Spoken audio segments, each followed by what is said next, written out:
So I welcome you to another episode of the Composites United web seminar series with the title Agile Manufacturing for Large-Scale Composites: How Robotics Enables On-Demand Tooling, presented by Oliver Oliver, co-founder and CTO of SAEKI Robotics. And so I wish you an exciting presentation and I hand over to Oliver. The stage is yours. All right. Thank you very much, Theo. And thank you, Composites United, for having me today. So the title of today's presentation was all about agile manufacturing for large-scale composites.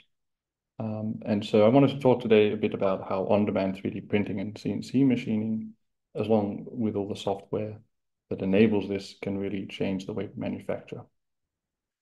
Um, so at SAEKI Robotics, our mission is to automate digital manufacturing to simplify and accelerate the purchasing and production of large parts. Um, Personally, I have a background in robotic systems and control. And as Theo mentioned, I'm the co-founder and CTO of SAEKI Robotics. So the agenda for today, I'll give you some background info on SAEKI, who we are, what we're doing. I'll give you a brief overview of the hardware and some of the software that we've been building. Then we'll look at some of the applications, sort of case studies of what we've done so far, or at least the ones that I can share with you. And then we'll look into some topics relating to composites and how we use robotics to automate the digital manufacturing. Then we'll do some sort of smorgasbord of little technical details. I'm happy to go into any of them into more detail, but I just thought I would give you different tasters of different problems that we've been working on. And lastly, I'll give you some more info if you're interested in finding out more or working with us. So we strongly believe that manufacturing can be improved and basically updated, as it were, to a more digital means. And by that, I mean in particular by providing an end-to-end system that's digitally integrated. And I'll come back to what that means exactly later. So we've been developing hardware. We also develop software with the key thought in mind of how does this help from the end to end. So how does that your system engineer, your system architect, your CAD designer, all the way to the logistics person, the end user, and the end product, how can that all be made better? How can it be made connected through digital systems? And the outcome, if we improve these areas, is that it means you can produce more parts, you can have more iterations on your product, you can have better products, and we can lower the costs and create new design capabilities. So in composites especially, this is obviously very interesting because the tooling cost can be up to 40%, if not more, for prototyping or small batch production. So the end result is that we're drastically shorter lead times and far more cost effective. So we're based in Switzerland, about 40 minutes out of Zurich. We've got our first sort of development R&D factory, and there we have the on-demand large-scale format additive capabilities plus CNC machining capabilities. At the moment, we're about 15 people. We're planning to grow, and we've been producing parts on a sort of selective basis with customers where we think we have really a lot that we can mutually gain there. So what we're building is definitely not something that happens overnight. We're trying to bring sort of manufacturing back to Europe. And we think the digital means the automation, the robotics is a necessity to make Europe manufacturing attractive and more competitive. And a key element, as I said before, is really having this end-to-end. Anytime there's a disconnect or friction, it means you either lose information or you lose speed and velocity. So what does this mean for someone who wants to work with us? It means that we have an online portal where you can upload geometry. For simple projects, this means you don't actually need to go through a sort of laborious project in terms of quoting and everything. You can get instant feedback on what does it mean if you were to change this element of your part, or if you were to get say a smoother surface or something, what does this mean in terms of cost, in terms of lead time? So we really think getting instant feedback is an important part of providing this experience. And that also means connecting that directly to the machinery. Having a sort of end-to-end process doesn't mean that it looks end-to-end. It means it actually is end-to-end all the way to the machinery. So these quotes and everything that we produce are then actually used. The basis of these come from what the machine would actually do. And so we're trying to make this feedback process between the client, the item, the geometry, down to the toolpath and the robot and the materials, really a really tight feedback loop. And as a result, we try to get the robots to run as autonomously as possible, and I'll come back to that in a bit later. And yeah, as I said, right, I'm an engineer. I'm a controls engineer originally. So for me, I love closing the loop across the processes, and that's another area I'll go into a bit more depth onto. In other areas, so what does this mean sort of more concretely? So we have a customer portal, which I'll show you later on in more detail, and then the machinery I'll get to in just a moment. And then in terms of closing the loop, it's these design for manufacturing decisions, which for the end user are perhaps quite new, especially for hybrid additive processes, which I'm happy to expand upon.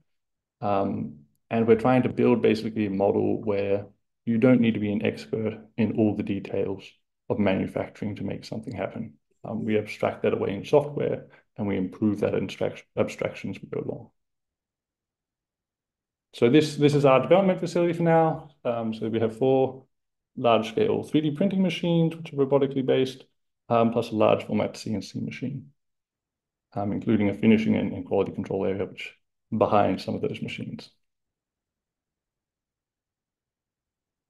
Here's just a short video. So we designed and built our own thermoplastic extruding system. So when I'm talking about large-scale additive, it's mainly thermoplastics. We ingest the CAD data, the raw data, and then we produce all the toolpaths for the robots, for the CNC machines. And really, the starting point is the 3D model. So the requirements in the 3D model will really dictate the process. Does it make sense to even actually print something, or does it make more sense to start from traditional stock material and just subtractively manufacture it? We go further than just printing and subtractively. We also have 3D scanning, which our robots can also control to verify the output and also to use it in the next production step. So therefore, we can really machine additively manufactured parts with great confidence.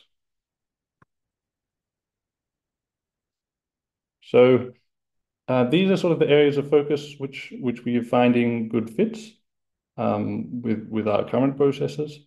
So if you're in any of these areas, please reach out. I'd love to talk more about how we can help you and how you can help us make our product better for you. So why 3D print and machine? Why do hybrid manufacturing? So in traditional subtractive manufacturing processes, of course, you probably all know this, right? You start with a large piece of stock material, normally solid blocks. Sometimes they're sheets, and you might have to stack them together.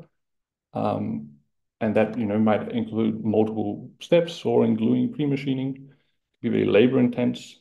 It can have just incredibly long lead times, especially you don't have that large block of, say, whatever the tooling material might be on stock. You have to wait for that to arrive. And it's incredibly material inefficient. With additive processes, you probably know that you don't necessarily need all that feedstock. The feedstock is more in either filament or what we use as pellets, so granulates. So there we can buy material by the ton or the 10 ton, but we don't have to assign it to one production job. We can spread it across machines for different jobs. So it's easy to stock, it's easy to turn into any shape. However, there's of course drawbacks with additive processes. You may not get the surface finishes that you require, and you may not be able to do everything, all the geometric details. Some things are better done through subtractive processes.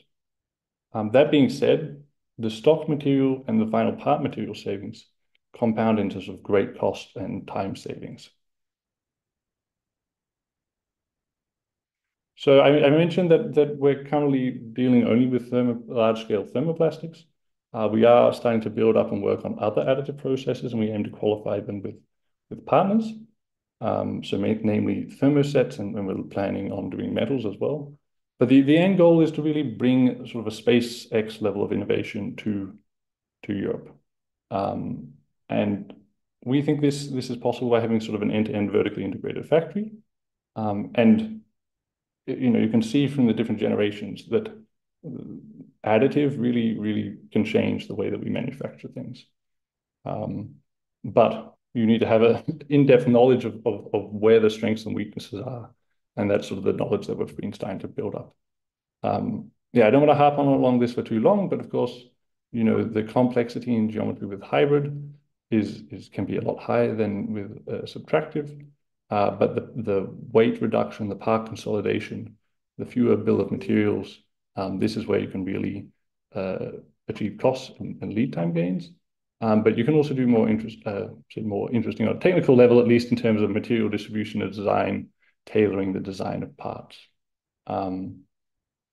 So the reason why SAEKI exists, though, is because we don't think we'll get widespread adoption if we don't enable sort of platform where we bring all those parts together. So specifically looking now at 3D printed composite tooling, I've mentioned all this stuff before, so I won't go into too much detail here. But we have this digital process, so end to end. We have the geometry from the beginning, the tool paths, both for printing and machining. But we also can scan these parts as we go along. So we know, what do we actually print? What do we actually machine?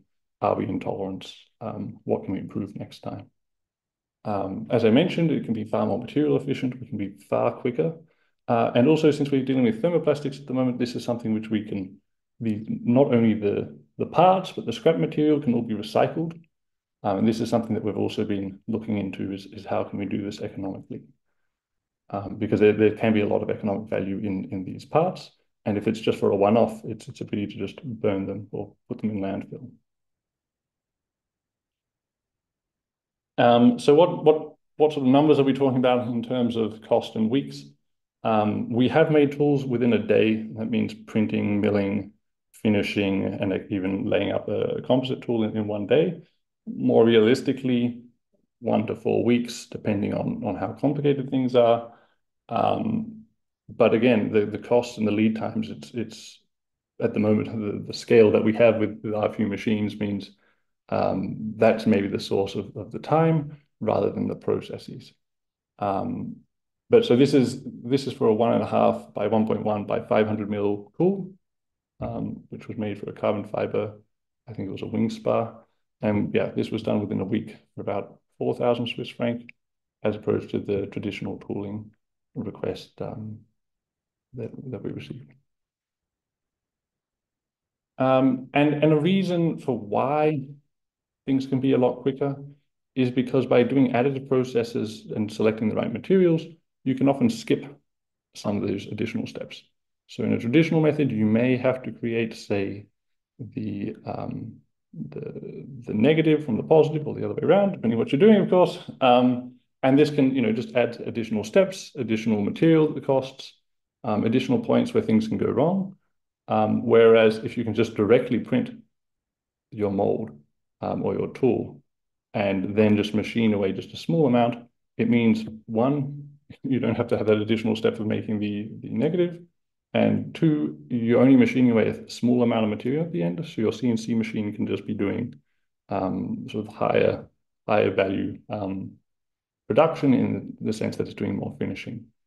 And so this is a use case, a case study for an automotive composite tool. This was flax laminated on low temperature tooling. The traditional process would have been machining and hand lamination. And the lead time that we received, or the customer told us, was about 4 weeks. So whereas we were able to basically ship the part within 6 days from receiving the CAD. So sorry, this was a high temperature material. So this is PSU with 25% carbon fiber. We only removed 15% of the material. And yes, so I mean, the use case here is really that you can go for making, say, a prototype car, you might have hundreds of these tools. And if you're spending over 40% of the cost just on tooling, it adds up very quickly. So this is where we think we can really add an advantage compared to the traditional processes. Of course, they still have their use case, and we still actually provide them as well. So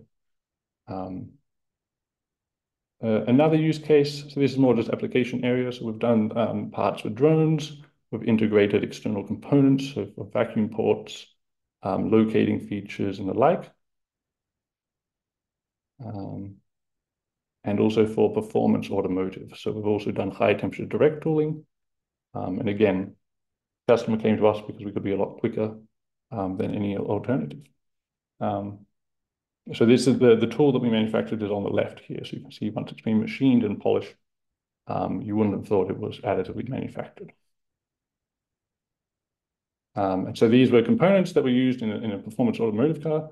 And it's not just molds, right? It also can be tooling, jigs and fixtures, book match tooling with locating bushings and metallic inserts.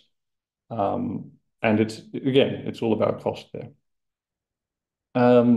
But we're not trying to be only hybrid. We realize there's use cases that don't make sense to print something. Like sometimes if you just have a large flat panel, it doesn't make sense to necessarily print a large flat panel.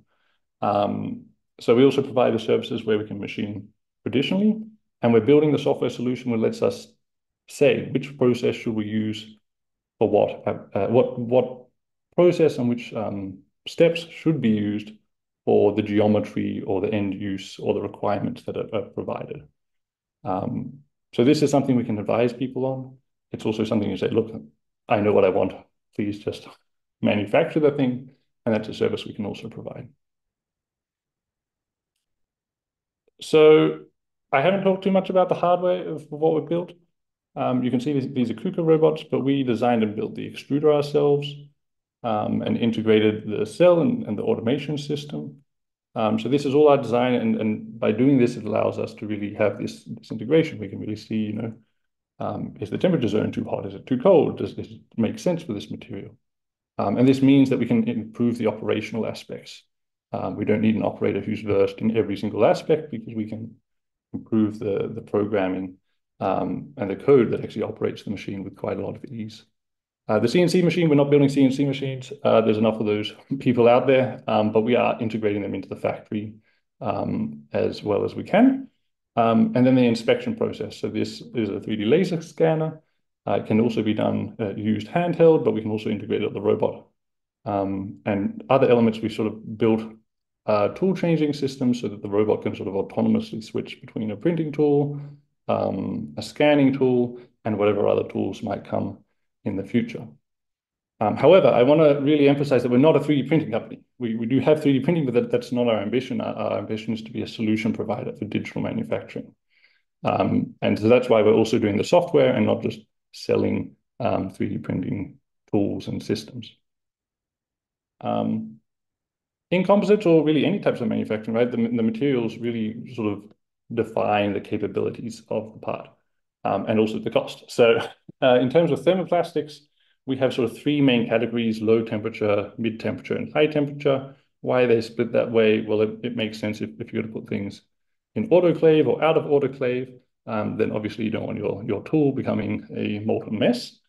However, the costs are obviously proportionate, but so is the mechanical performances and the CTEs. On this slide, and this is a bit of a sales deck slide, but the linear CTE here doesn't tell the full story, because when we're 3D printing, things are very anisotropic. And I have a little bit more on that later on, but also happy to go into depth there. So what does that mean, though, is when you 3D print, you can actually design how you want the expansion to be for your part. You are limited in the fact that you do need to actually have a toolpath that makes sense, but you do gain actually some flexibility in some aspects, but it's also a problem that has to be resolved when planning and designing the tool for the end use. So what are those materials? Those are mainly sort of ABS with carbon fiber or glass fiber, also polycarbonates or polyetheramides or polysulfones. Almost all 3D printing generally has fiber reinforcement, and this is sort of why you get this anisotropic behavior. And because as you print, the fibers align in the direction that you print in. And of course, there are other considerations like the nozzle size that you select. The bead width that you're going to print will change the fiber alignment somewhat, as well as the grade of the plastic. As this stuff being chopped up 3 times, your fibers will be shorter and you'll have, say, diminished mechanical properties. What does this mean, though? It's that pellets, that picture I showed you a bit earlier on in terms of recycling. All these material comes in pellets, and they're conveyed to the robot, to the tool. And it means we can store this stuff in bulk. It also means that we have to dry the material, and this is an important aspect as well. And in terms of the printing capability, the definition of basically the bead width and bead height really also defines the level of detail that you can get within a part and also how long that print might take. So we could go for very thin layers with very small height, but then of course it's going to take longer. But if we go much larger layer heights, then you get less detail and you may actually spend more time machining. And so this is something that we're building tools to work out. When does it make sense to go for high detail? When does it make sense to go for low detail? Can we combine multiple prints that are using the same material but from different orders? Or are we limited by the thermal properties of the material? So we will not be able to. In the end, it's a giant optimization problem. But if we're able to pull this off, it means we can sort of really double or triple the throughput, or even higher for the production cells. We can do multi-part assemblies. We can add standard sort of inserts. And we have 2 extruder sizes currently. We may go for a larger size as well. And really, well, the robot, it's on a stand at the moment. You could put it on a rail and could have a lot more reach as well. But in the weird toroidal shape of the reach of the robot, you have a sort of about a 2.5 by 1.5 by 2.5 meter build volume.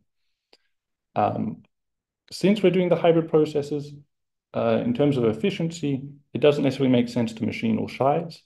So what we normally do is we print something and then we just machine the critical surfaces to the tolerances that are required, and then just add features as necessary, whether it's lifting points or positioning details and things like that, or engravings. So in terms of our capabilities of the CNC machine, we have one large or largish portal CNC. We can do aluminiums, tooling boards, all of our additive materials. Our standard tolerance is ISO 27068 fine. But of course, if you add more details to the drawing, we're happy to look at that. And we provide inspection reports from the 3D scanner and the machine itself. In terms of finishing, it can be just as machined, but we can also sand up to 1,000 grit, which will give you a surface roughness. Well, actually, about 600 grit will give you a surface roughness of about 6 RA on those additive tools. So that's a little bit about the hardware. Also, if you want to learn more, just ask me at the end. I have to go into more detail. But we think the hardware is only one aspect. To have end-to-end, you also need to have a way for you guys, for the customer, to actually be able to get an idea of what does it mean to manufacture your part in an easy way. And also, of course, happy to get on the phone, but we developed a portal where you can upload a 3D model. You can say what you want. So that might be an additive material, but you can also we can guide you through that process. You can select the surfaces and items that require various properties. So, here you might say, this is the critical surface. I need a surface finish of 3.2 RA. And you can add more comments and so on. And then this, we put through the software we developed that basically prepares a quote. We're trying to improve these quotes as we go along. And I'll come back to this later about how we're doing that. Another ambition of that portal is to actually also integrate the scheduling. So you can actually see, is your part being machined? Is it being printed? Where is it at in the production process? So you can really gain insight. And by having that insight, then make better decisions in how you plan ahead. So we really believe it really should only take a few clicks to get your tooling jigs or fixtures. The quotes we provide are really just rough indicators, but we have engineers who will then look at that and make sure that it actually is sensible and the computer is not just spitting out nonsense. And we have a system where we improve that over time. So this is the process. You upload your part or model CAD. We configure your requirements. We can also customize the portal specifically for your needs. You can collaborate with your team and then order online. Or you can just speak to us and we can all have the same shared knowledge of what we're talking about on the portal. And then this goes basically directly to our machines for printing and milling down on the factory floor. And then that last aspect is really tracking the order all the way. So there's a link down the bottom here. There'll be a link on the last slide, so you don't need to write it down now, and it's easy to sign up. Good. So this is then a sort of smorgasbord in some sense of different technical aspects. Just a few things. There are other areas that we have done research on with partners such as the Fachhochschule Nordwestschweiz and also at Speyer AG here in Zurich. And also, if you're interested in doing research with us, just get in touch with me. I'm always looking for interesting partners with interesting projects. So my details will be at the end. So looking sort of holistically at the whole problem, the product requirements and geometry is sort of the starting point. And that means, what is actually the end use? What resin system? What is the fiber layout? And what tolerance is required? Is an autoclave or out of autoclave process? Because some things make sense with the systems that we have. Some things make sense with, say, traditional tooling board. Some the requirements might be beyond the capabilities of our machines. So this really dictates the manufacturing methods and also actually all the way down to the toolpath generation. The first sort of part when we're designing a part, or when our systems now design parts, is working out the material selection. So I talked a little bit about the CTEs before, and that the materials the printed parts are very anisotropic. So the printing part therefore have to compensate for that, but also the end use has to make sense that this anisotropy works for that final part. Thermal properties are very important, not just for the end use, whether it's going in an autoclave or not, but also in the printing process and the machining process, we have to compensate for thermal warpage as the part grows or shrinks as the part is cooled down from the machine. Or if it were to be put into an autoclave, as it would then grow, and then as the final part comes out of the autoclave, it would shrink again. So we've been developing tools where we simulate basically these different aspects, and I'll go into that in a little bit more detail. And finally, thermoplastics can be great, but it can also be used as sort of the base system. So we've done some research into sort of which resin systems which are compatible with the different printing materials and how we can make sure that the composite tool does not become a part of the composite part. Finally, from our point of view as a manufacturer, making sure the process and the equipment works efficiently and that we don't have, say, delaminations or problems in terms of machining and the process, having a good understanding of the cooling rates of the parts and the machine limitations, so extruder throughputs and the robot movements is another important aspect. And then again, I keep harping on about this end-to-end digitalization. What does this mean and what are we actually doing about it? I'd just like to give you some sort of high-level overviews of what that means in just a moment. So this was one sort of topic that we've dived into deeply with our research partner, the Fachhochschule FH. Here, what you can see is basically thermal expansions, total thermal expansions, deformation, sorry, of this sort of sample geometry. You can see that red line on the left side, that's the slicing direction. And so that's sort of the direction of the anisotropy. So this is the total deformation. In terms of actual sort of deformation for, say, this top part here, which is printed with really a non-optimal way of printing. For the composite part this was designed for, it doesn't really matter if it grows in the longitudinal direction, right? Because it's symmetric there. But of course, it does matter if it bows and flexes. So you can see there that the anisotropy and the thermal warpage and everything has to also be thought about. What is that end use case? Especially because the fiber layout then, of course, will also affect this. Because you may actually want to have a little bit of bowing and flexure because it might help you remove your part at the end. So this is something we're trying to integrate into that end-to-end process where when you do get a quote, the tool path, which means basically the machine time, which correlates to cost, and also can correlate to the amount of material that's required, is actually looked at holistically. That we look at the thermal warpage, we look at the time the machine is going to require to do it. We look at or do we have enough support? So we did a further study here of how many supports do you need to have so that the part doesn't bow or flex. So this example part in particular, this was a polyethylene tool, I think it was about 1.2 by 0.8 by 1 meter. And we managed to find an angle and also a wall thickness and supporting structure where we minimized that thermal warpage for the end use. The other aspect is, so this is a transient structural simulation. So this is a very simple geometry, but for more complicated geometries, you start to either reach the limitations of the extruder in terms of how much material you can put through, or you run into thermal considerations where if you have too much material in one area, it will overheat and starts to sag, which means you no longer have the geometry you require. Or you may be able to still start printing, but then when you go to machine it, you find either defects such as holes, or you run your CNC machine into a blob. So this is why we also have the laser scanning system, so we can work out where there's excess material where there shouldn't be. But by doing the transient structural simulations, we can also work out if the layer times become too long or too short, where there might be layer delaminations, where the internal stresses then exceed the material properties.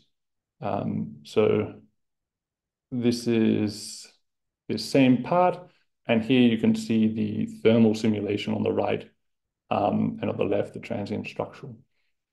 How do we actually do this? This is an interesting problem in the sense that you have the geometry, and then often you put this into a slicer, right? And so the geometry might be a solid block. I don't know if I go back to the...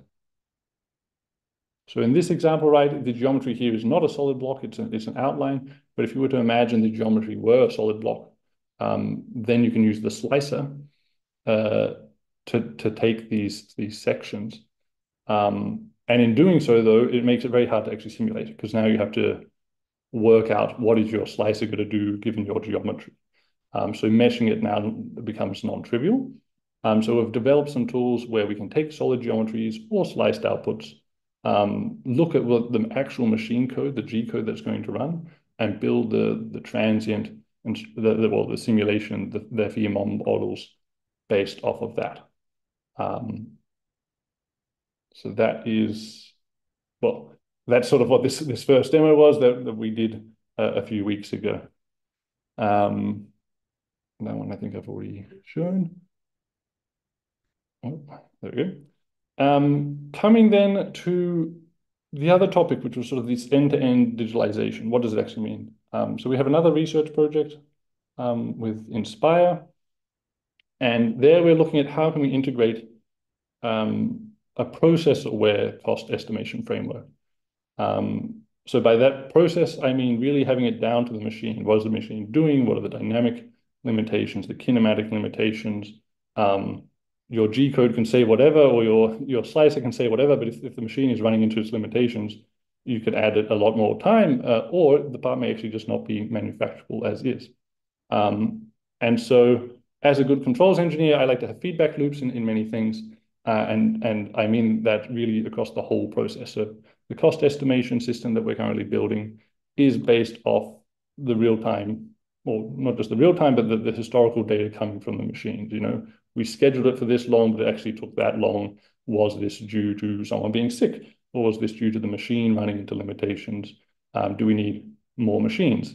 How can we replan and process things like that? I mentioned it before, quite a few slides ago, that in theory, you could speed up part production by, I guess, multiplexing the machine across layers. This doesn't make sense for all parts, but it's something that could be done, where as orders come in, you can then replan and then have a more dynamic and far more cost-effective way of producing. This only makes sense if you have the scale that you can utilize this, however. So yeah, I mean, this is sort of very high level. I don't want to spend too much time on this slide, but also happy to talk about it more. This is a little bit how this system is being built. But in the starting point, as always, it really starts with the requirements. and understanding what geometries look like and what this means for the production and the cost models and the processing models in the end.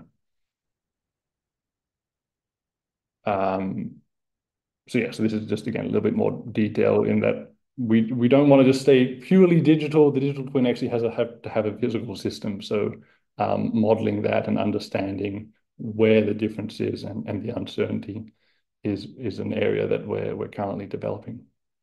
Lastly, I wanted to just give you a sort of little outlook. So this is something that I can't say too much about. If anyone works in wind turbines, I'd be interested to talk to you because we think this technology that we've been developing could be very interesting. We've come up with a method where we can add a uniform and safe heating properties directly to the molding surface without needing channels and all the integrated aspects. And this works with our additively hybrid manufactured systems.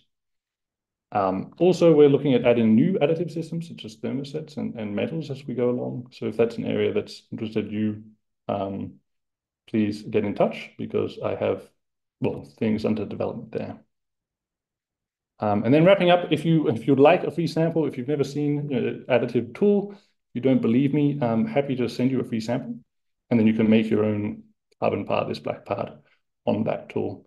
Here, the point is, we can show you that we can engrave, we can add features.